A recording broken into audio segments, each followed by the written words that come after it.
Tak, čaute lidi, mám pro vás nemilou zprávu. Už jsem mi nahrál vlog, který má 5 hodin 22 minut, ale mám tady problém, že napsalo mi to, že je shodující se obsah třetí stran. Že prostě mi tam hraje MP3, která se jmenuje Love in this Club Part 2. To byla zrovna scénka, jak pan Gogo stančil na parketě na diskotéce. Můžu vám kousek ukázat, že prostě... Kde to mám, tu myšlena, počkejte. Tu. Dám jen vypnu zvuk, ať mi to zase nezruší. A vidíte, jak tam tančí všichni a Gogo mi zamává. Jo, vidíte, mám to natočené 5 hodin 22 minut, je to celé, ale prostě nemůžu to zveřejnit, protože porušuju autorská práva a nestojí to za to, aby nám smazali kanál.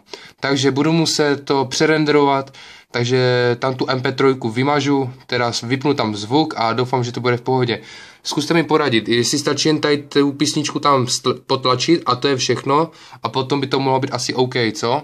Takže já to znova vyrenderuju, to potrvá lidi 16 hodin, takže počítejte, 16 hodin to vyrenderuju a 16 hodin to nahrávám na YouTube. Takže musíte počkat 1,5 dne, to znamená buď v pátek 8 ráno to bude, nebo v pátek kolem 2. 3. hodiny.